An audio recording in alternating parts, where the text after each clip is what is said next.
Hey, what's going on, y'all? T-Bob here. And Jake as well. And you're about to watch a little OTB LSU. We're going to give you all the latest, greatest between LSU football, baseball, women's basketball, softball, and everything in between. Bottom line, if you want to talk Tigers, keep it locked, subscribe, like it, and we hope you enjoy it.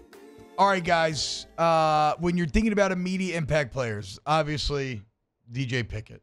Yes, we know. That's a position where it seems like the path to the field is relatively short, and Pickett seems to be a premier talent that would get thrust to the front of the line.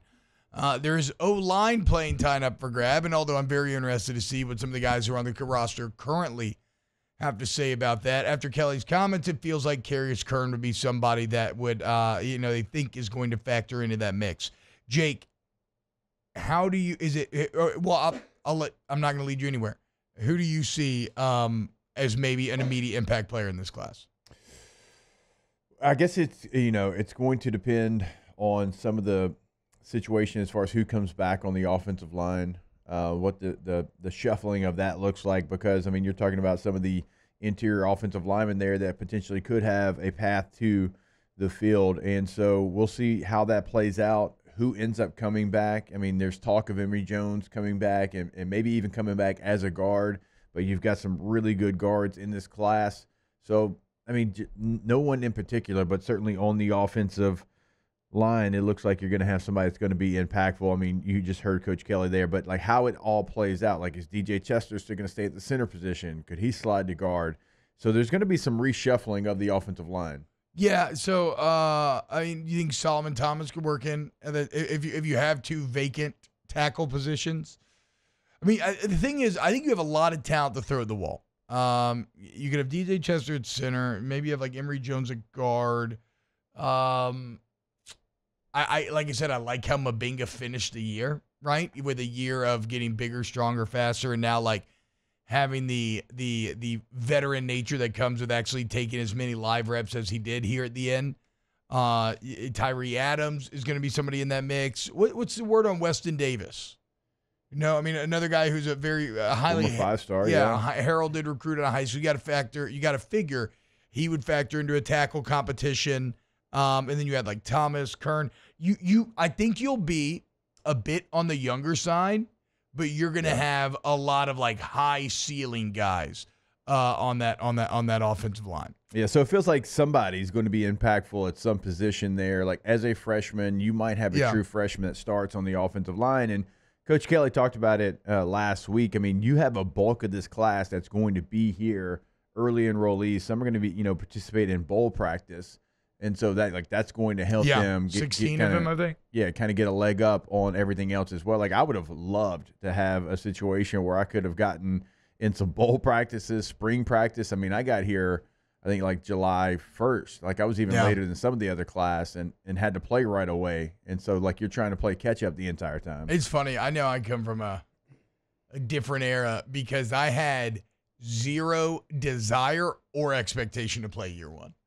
Like, I knew I was not physically ready, not mentally ready. I was like 270 something. Yeah. I was like, nah, like I'm coming in here to practice and to learn for a year, and then we'll see what happens. Hey, give me Kelly 26. This is an exciting recruit here. This is Zion Williams, giant defensive tackle. And what's kind of also funny about this answer is just listen to it and imagine you talking about Zion Williamson. I mean, you talk about a space eater. He is massive. He's physical at the point of attack. He's 340 pounds, and he doesn't even look it. I mean, he's a guy that could play at that weight. And now you're talking about a defensive line with depth, size, physicality. That's what it looks like, gentlemen, in the SEC. We're putting the bodies, we're putting the men together to put together the defense in terms of what it should look like. So you got some. I mean, you got some quick first step defensive linemen in this class, and then in Zion Williams, you got your massive. Put him in the middle. Let him like he said, just let him eat space. Let him hold it down there. 4-star D tackle out of Texas. I think he could have a role because does LSU have that body type on the team right now? You're saying like true space eater, 330. I'm saying could almost be like you'd almost want to put him at nose if you were going, No, Guillory, but he's coming back from injury. Guillory. Okay, that's true. Guillory would be yes. So now he can kind of go under Guillory's wing and learn from the old salty vet. Yeah, my bro obviously is somebody that got into the size to be able to play. He was more of an edge, and then coming in and changed his body to play defensive tackle. Don McKinley certainly not in that mold. I mean, those are 3 techs though, right? Yeah, some defensive tackles. Yeah, when you start to look at the defense, and so like this is somebody that might not get 30 plays in a game, but can he give you those 8 to 10 snaps sitting there as a one shade and take up all the space when Guillory needs a break? I'll be very interested to see if one of these safeties can emerge, right? CJ Jim Coley is 6'3", 212 right now. Jeez. If you go watch his tape, like he's a physical dude. You only signed 3 of them, and like you were talking about corner, like as bad as corner was, like of a need, safety was probably even worse. Yeah. And Coley seems to be maybe the highest talent guy, but we'll see who ends up emerging out of that group. Actually, let's go to Kelly 15. Here's what he had to say about Jim Coley. Very versatile athlete, extremely physical athlete at the safety position. And you can see by his size, he's 6'3", 212 to 215 pounds. This is a guy that can play close to the line of scrimmage, but he's athletic enough that can play off the hash. So we've got a really interesting prospect here in terms of a freshman coming in that is probably going to get bigger. And look, he's going to put himself in a position to succeed with us. All right. So there you go. Now, Jake, what about the actual highest rated guy in the class? Your position, Harlem Berry. With Caden Durham returning, Caleb Jackson, Josh Williams now finally out.